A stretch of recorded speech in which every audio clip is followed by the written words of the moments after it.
Gemini doubly matters. That's why I'm multitasking right now. Putting on my socks. You might hear my phone, my other phone, my work phone going off in the background because I'm working at the same time, getting ready to go in the office.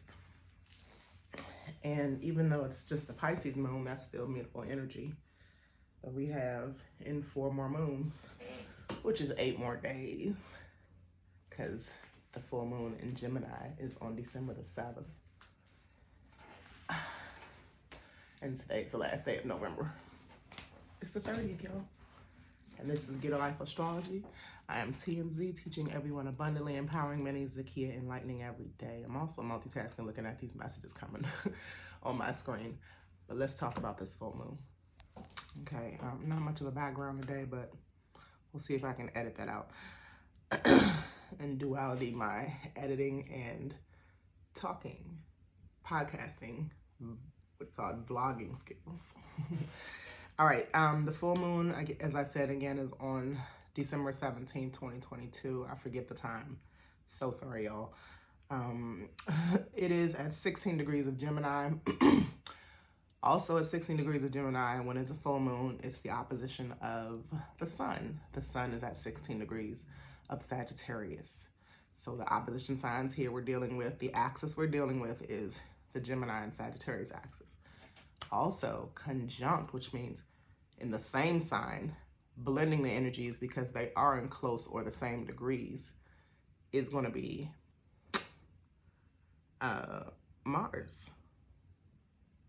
Because Mars is also in Gemini. So Mars will be conjunct the moon, opposing the sun. It sounds exciting. It sounds mysterious. It sounds like change is on the way because we're dealing with mutable energies. All right, Gemini placements on your birth charts, including the 3rd house or any house that you have Gemini, the house you have Gemini in. I have Gemini in the opposition house, the 9th house of the Sagittarius house. It's what you're going to focus this new moon energy, where the moon in the full moon in Gemini will be dealing with in your chart. So for example, if I have Gemini in the 9th house, it'll be dealing with travel. So, you know, I just came back from California. That's why these videos have been kind of slow. And Vegas, I was over there. I did a duality on the West Coast. It'll focus on what's the 9th house. Spirituality, even religion, higher learning, higher level thinking, globalizing, expansion, all Jupiterian things, okay? Jupiter is in its last degree of Pisces. We're going to also talk about that because, again, we're talking about mutable energies. We have 6 planets in mutable signs. So first, it was a lot of fixed energy with all the planets in Aquarius, Scorpio, and they're still, you know, Saturn's still in Aquarius for like another year or two, a year and a half maybe. No, I'm wrong. It switches into Pisces in March of 2023. Yes. So anyway, Aquarius is a fixed sign. We had everything in Scorpio just a couple of weeks ago. Venus and Mercury, of course, move quickly with the sun. So now the sun is in Sagittarius, and now we have Venus and Mercury in Sagittarius. We would have Mars too, because Mars moves quicker with the sun too, when Mars is in retrograde. All the way back in Gemini, it'll catch up later next year.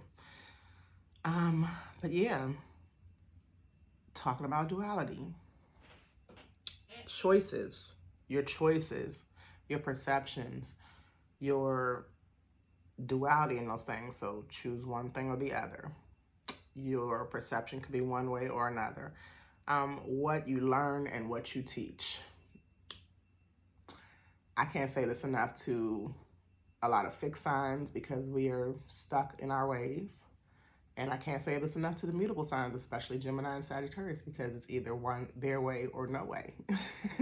Their belief or no, everybody else's beliefs makes no sense. So just kind of shedding light with the sun and the full moon, opposing these energies on what you are learning about even yourself and the world. Opposing what you're teaching. especially a lot of us fixed signs, especially Scorpios, and a lot of Geminis and Sagittarius like to talk and think we know it all, and it's time to learn a little bit more because we never know it all. Let's just say that. All right, 2 choices and 2 directions and 2 perceptions for everything is the energy right now. And not just to get too personal, but I've gotten a second chance at a friendship. And that's all I'm gonna say about that, but duality, second chances, thinking in 2s. All right, so activating the higher mind is the Sagittarius way. The lower mind or the inner mind. The inner mind is the Gemini, the lower mind. The outer mind, the higher mind, is the Sagittarius way. Activating both of these and understanding and believing in new truths, grander truths, higher truths, inner truths, outer truths. It's going to be a lot of here and there, this and that with this episode, y'all. All right. Yeah, but I'm looking at my phone. All right. Opposition to the sun in Sagittarius will bring these things out, like I said. So opposition can be a challenge, not as challenging as squares, but oppositions still, like squares, have conflict and then resolution or some kind of solution. Some kind of a new thought process. Because after the full moon, you're releasing what you were building up to, right? So now we're building up to this new thought process. And once the full moon hits, we reflect on that. All right. Mars in retrograde, though. Mars, again, will be conjunct. Mars in Gemini in retrograde will be conjunct the moon in Gemini next week. It's 8 days, so like next Friday. I'm sorry. No, today is Wednesday. Next Wednesday is the 8 days, the Thursday. Y'all know I'm off. The calendar and time is not real. Anyway,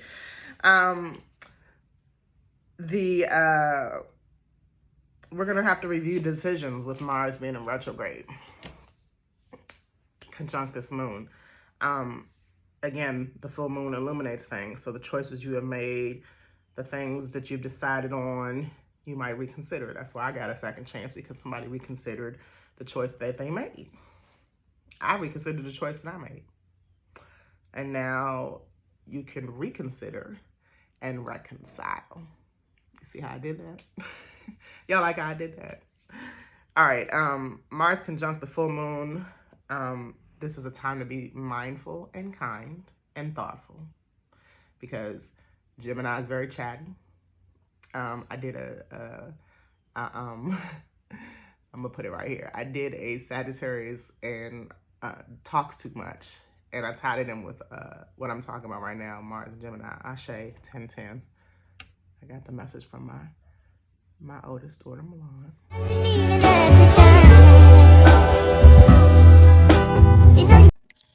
So as a Mercury and Sag, I definitely agree. Tie in the gems too, because they are opposition sign of Sagittarius. Tie in all the Mars and Gemini people, all the Mercury and Gemini people, and some of the Virgos too, and Pisces, because mutable energy. Nonetheless, Sagittarius gonna bring us big luck. I changed my nails for that. Green and gold, baby. And in the purple for royalty, you have a perfect Sagittarius season. A good conversation. Mercury and Sag could get a few more details. But otherwise, you'll have a good conversation with a Sagittarius, whether they talk too much or not. Okay, so yeah, and one of my Mars and Gemini friends hit me up and was like, don't come for us. I said, listen, I came for myself, because Mercury's in Sagittarius right now, even though it's getting ready to move into Capricorn. Just chatty and just says too much, and I need to get some more details before I talk too much, okay? So anyway, Mars conjunct the full moon. Be mindful and kind and thoughtful of what you're writing, sharing, thinking even, because it comes out when you start talking, right? What you're doing, which is Mars, taking action, what you're taking action on, what you're reacting on, which is the moon, your emotions, and then communicating overall, which is the Mercury energy, which is the planet that rules Gemini. So Mercury is actually ruling over Mars right now and the moon because it's in its home sign. Then think about how all this will be perceived and received. I'm sorry, I'm looking at my messages, y'all. Conceived, perceived, and received. Think about how all of this that you say, that you do, that you share, that you think, that you're writing down, you know, how is all this going to be perceived? Rethink. Duality. Think about both sides of the spectrum, of the topic, of the issue. Think about both sides. Mercury moves into Capricorn, like I said, soon. The day before this full moon happens. I think it moves in on December the 6th. And Mercury in Capricorn being the ruler of Saturn, it's more responsible talk. So while you're doing this Mercury and Sagittarius thing, getting new details, you know, tying in your opposition sign of duality, thinking of two ways and not just your way. Again, I have Mercury and Sagittarius, okay? Be responsible when Mercury moves into Capricorn with what you say and how you speak and how you feel. But that's next week. With this moon is next week too. So we're ahead of, I'm ahead of schedule, and I'm sharing this with y'all ahead of schedule because this is Ja like important. Ja is the DC slang. All right, so use your context clues and figure out what it means. Sagittarius and Gemini axis. So again, I started talking about this at the beginning of this episode. Sagittarius and Gemini axis is what we're discussing. The nodes were in Sagittarius and Gemini last year. I want to point that out.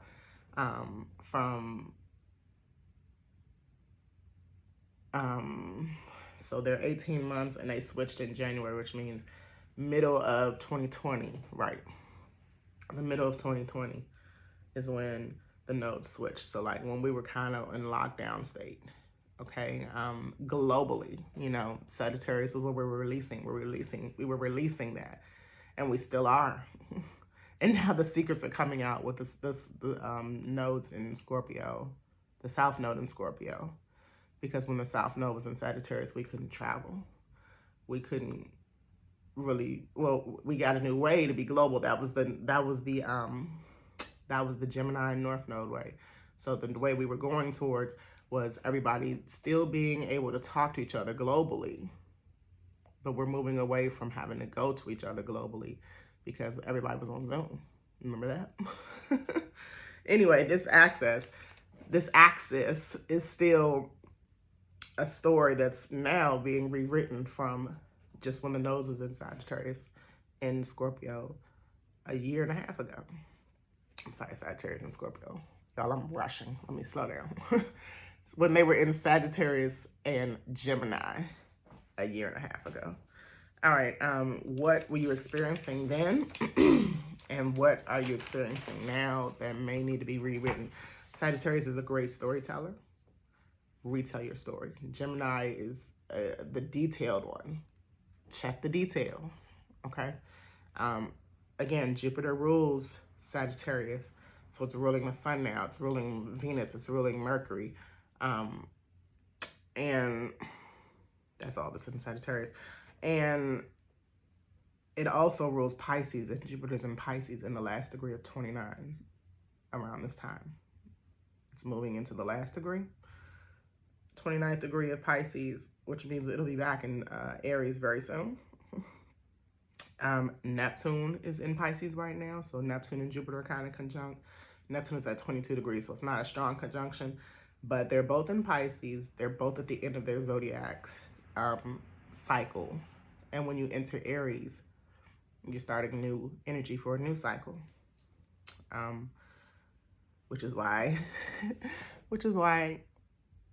not to bust y'all's bubble, but the new year is April the 1st. It's not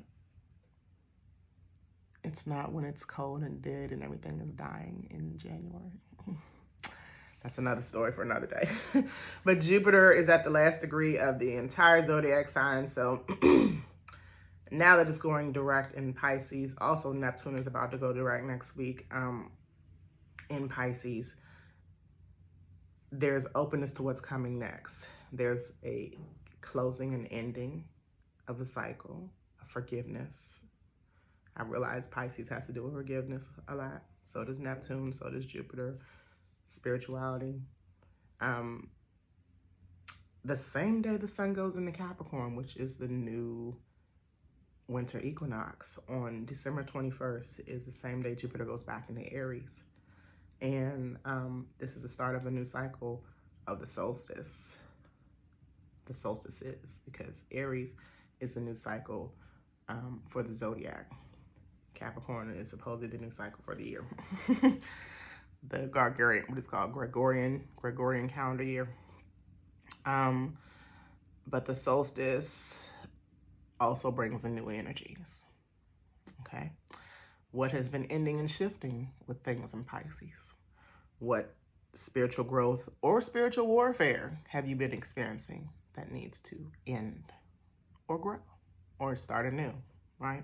Mars is also in retrograde, opposing the sun in Sagittarius. Again, so limited viewpoints and back and forth and anxiety and all kinds of things come from this Gemini energy too. So watch your back and forth. Like I said, be thoughtful, kind, respectful.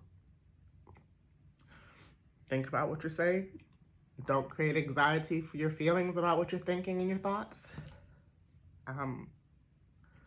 Reprogram that, because Mars is in retrograde. So it's very frustrating when Mars is in retrograde. We're going to talk about that too, but you know,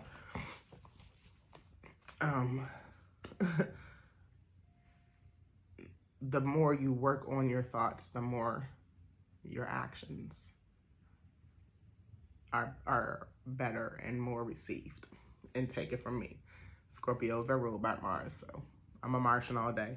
The full moon in Gemini, tune into the mind. Sag energy detaches and frees from the mind a lot of times. And one thing we could take from the Sagittarius energy, especially Sagittarius placements, is detaching from old beliefs, reconsidering truths, and possibly seeing things differently now.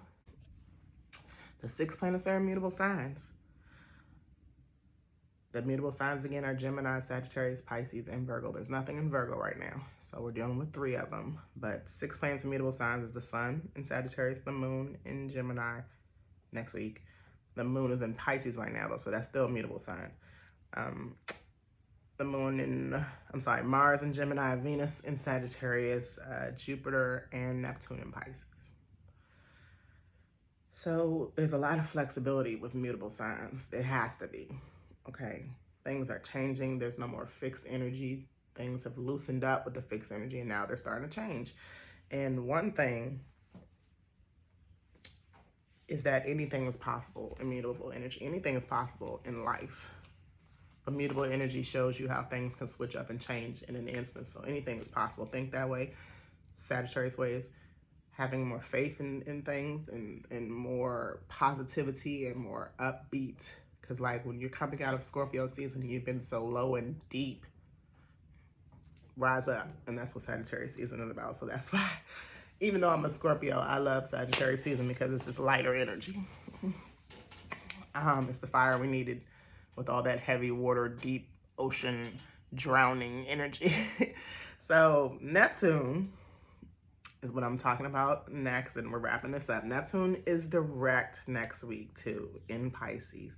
There's definitely been a spiritual warfare going on. There's definitely been a lot of illusions, a lot of lessons with these illusions, a lot of rose-colored glasses and people, oh no, you showing me the truth and I still don't want to see it, you know. Releasing that, ending that with this Neptune in retrograde ending and going direct. There's spiritual growth coming. There's endings coming. There's lessons being wrapped up because, again, Neptune is in Pisces and Neptune will enter Aries. Oh, God, y'all, these years. I think it's 2024. Neptune is an outer planet, so it moves slower. It's in the 22 degrees. I think it does switch in 2024. It's been in Pisces since 2011. Neptune is a generational planet, so it is generation alpha. So when it switches in 2024, it'll be generation whatever next. Hopefully it's not beta. All right, Mars and Uranus are the only retrograding planets left. So we were in, of course, Mercury retrograde happens every 3 months, so it's coming up at the end of December. But until then, Mars just went into retrograde, so Uranus stays in retrograde like the longest. I think it's like 4 or 5 months. Saturn and Jupiter just came out of their 4 or 5 month retrograde. Pluto did too. So we're ending these lessons for a bit. Even though Mars's lessons are still pretty heavy. So are Uranus's. So also looking at the chart, the planets are in every sign from Taurus back to Sagittarius. So let me just show you really quick. Okay, so if you can notice on this side, there's really nothing except the North Node. From Taurus, which is down here at the bottom, all the way up here to Sagittarius. There's nothing in Libra. There's nothing in Virgo. Again, there's really nothing in Scorpio but the South Node. There's nothing in Leo or Cancer until you get to Gemini, which is where Mars is and the moon is coming. The moon is right here in, where am I, y'all? Taurus. The moon is right here in Pisces. Oop. Y'all see it at 8 degrees next to the 28 and the 22 and the 28. Okay. The 28 where Jupiter is red. You see that? It just came out of retrograde, so it's moving slow, but it's moving towards, see, it's at 53 degrees. I don't see if you could see all that. 53 minutes. If you could see it all like that right there at the bottom. Kind of zoomed in too big, but anyway. Jupiter's getting ready to move in to the 29th degree very soon because it's at 53 minutes. But you see how all those things are in Pisces right now, including the moon. So there's a lot of mutable energy. Okay, to wrap this up, looking at that chart with everything moving from, everything involved or mostly happening in between Taurus going back to Sagittarius will be affecting our birth charts where we have those placements. While Scorpio through Cancer is a little bit quiet, we've already come out of those energies basically. And if you have these placements and you are feeling no attention to them, kind of thank goodness we're away from that Scorpio energy and that having to pay attention to just being investigative and deep thinking and, a little toxic and all that stuff. You may feel you have to take care of this Taurus through Sagittarius stuff right now, which is important. When you look at the things that are on the other side where there's no attention right now, there's no attention for nurturing, which is Cancer. There's no attention for fun, Leo. Organization, which is Virgo. Relationships, which is Libra. And sex, even with Scorpio. I'm just giving little examples of the characteristics of those signs that you're kind of not dealing with right now. Yes, I'm kind of not having sex right now, but it's okay. Scorpios have enough sex, and we can shut down our sex sometimes because we're not getting the best of the best.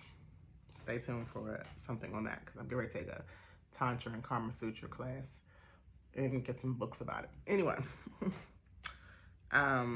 now we're moving towards freedom, paying attention to freeing ourselves from certain beliefs and thoughts and truths.